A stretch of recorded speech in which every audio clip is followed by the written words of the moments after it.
Hello and welcome to the latest episode of the Low Budget Review Show. I am your host, Eric Smith. Today I am talking about The Hard Goodbye by Chris Miller. This is from Death's Head Press, and I love that cover. And this is about, how do I explain this? We've got John Savage. He's a thief. He and his crew steal stuff. Well, they stole from the wrong man, and now that man wants his stuff back. And he's not a friendly dude. So that's it. That's how I'm going to nutshell this book. How do I start? Because I want to say, you know what? I'm just going to get this out of the way. I did not realize that this author, Chris Miller, is the same author of the third splatter western from Death's Head Press, titled Dust, which was pretty close to the top of my TBR pile, and this essentially jumped ahead of it, and now Dust has to kind of move down, because I don't want to read two Chris Miller books so close together. I mean, I could, it's just my little thing, try to mix things up. So Dust should have been the first Chris Miller book I read, but it wasn't. Turns out it was this, because this was recommended by Christine Morgan, another fantastic author who's written a splatter western. Yeah, she reviewed this, sounded cool, I got it, and jumped on it. And should I spoil what I think about it? We'll see. We'll see what happens. You know, I'm just freewheeling this. I'm winging it. All right, so this book starts out very brutal. One of our characters, one of our thieves, as it were. Actually, he's a lawyer he's the guy that sets up the jobs. He does not go on the jobs. Well, we start off with him being tortured brutally by the guy that was stolen from. He wants to know where his money is. Of course, we don't know any of this yet. Well, we know he's being tortured, and we know this guy he's basically asking, where is it? So that's our introduction to the book. So after this scene, I'm not going to go into any more of it. We're introduced to John Savage. He's he's a thief. He's kind of the head of this crew. He's living with his girlfriend. And he has just bought her a new vehicle. We get a little background on how they met and how they're living. And then, how much of this can I talk about? It's, I don't want to give anything away. Essentially, this guy is coming after this crew. He wants his stuff back, and he is a complete psychopath, or maybe sociopath. I get them confused sometimes. He enjoys torturing people. He really, really enjoys hurting people. So these characters that we're meeting, John Savage, I want to say his girlfriend's name is Jennifer, but you know what? I'm going to go ahead and just take a quick peek. Yep, well, Jenny. So we'll just go with Jenny. So we meet John and Jenny, and we learn about Jimmy, who is a drug addict, but he's part of their crew. And Tony is a dirty cop, who's also part of their crew. And so we learn how these people have all met. It's not quite flashbacks. Some of it, some stuff is flashbacks. Some is just characters ruminating on things. We learn how these people met, what their interpersonal relations are like, and how they came to rob from this particular person, how it all went awry, why it all went awry. And it is brutal. It's very brutal, but it's also very, very good. There's essentially, I don't think there's a single decent person in this whole book, except maybe Jenny. She doesn't participate in the thievery, but she is in a relationship with a criminal who has done some bad things. Does that make her a bad person, or just a person with poor judgment? I'm not here to say. But everybody else in this book is a bad person. there are levels. Probably Larry would be the least... Well, Jenny, we're going to set her aside for now. Larry, the lawyer, would be the least bad, maybe. Although he's a defense attorney. So, right there he's bad. Just a little joke. And then Jimmy, I mean, can we forgive him? Can we forgive the bad things he does because he's a drug addict? Or is that not a totally viable excuse for his behavior? I'm asking. Let me know. And then John Savage, he's a hard man. Obviously, he's a thief. He's done some hard things. But he's not evil. Tony the dirty cop, he's probably, of our heroes, he's the shittiest one. I mean, he's a dirty cop. And then we get to the guy that's after them, and we're just talking bottom of the barrel, horrible person. Again, psychopath, sociopath, whichever, maybe both.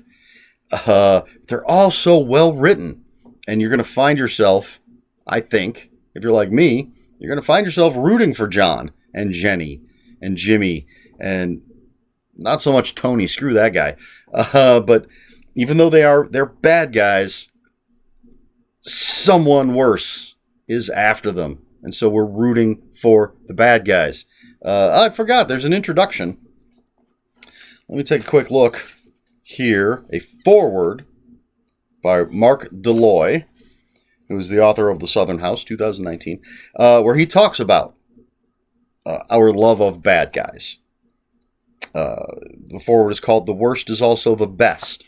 And he talks about, our fascination with the Hannibal Lecters of the world, or I have every Parker book by Richard Stark, a.k.a. Donnelly Westlake. It's a whole series of books about a thief. He's a bad guy, but he's a fascinating character. I want to read his stories. I've read a bunch of his stories already. And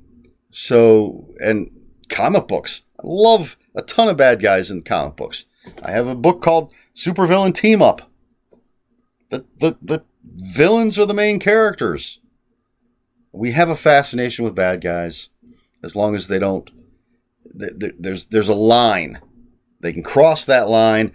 We're no longer going to be fans. We're not going to root for them. I'm not rooting for the evil guy. Although, again, he's an interesting character.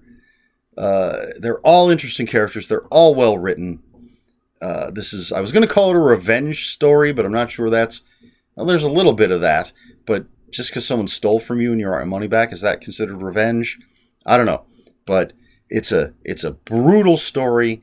It's a harrowing story.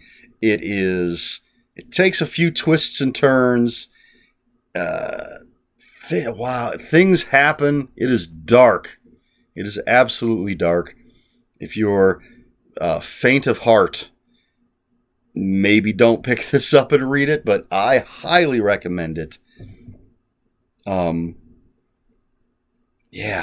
are things that are done in this book that I love to see done by authors. I think that's the best way for me to put it. Like, there are things... One of the great things about fiction, it's cathartic, and you can sort of witness things and enjoy, for lack of a better term, things that you don't want to see or enjoy in real life. There are... first of all, right off the bat, I don't want to see people murdered in real life. I would love to see everybody in the world be happy and fulfilled and have wonderful lives. But I love brutal violence in books. And there are certain things that I'm not going to mention specifically because I don't want to give anything away. There are certain things I love to see authors do. I like to see them go that far. I like to see them pushing the envelope, tearing through the envelope. Some of that stuff happens in this book. So again, it's nothing I would ever want to see in real life. But I'd like to see it in books like this. Because it tells me the author is willing to push buttons, to go that extra mile, to be taboo in some cases. I don't think this would be considered extreme horror. There is violence. There's lots of violence. But it's... I don't know.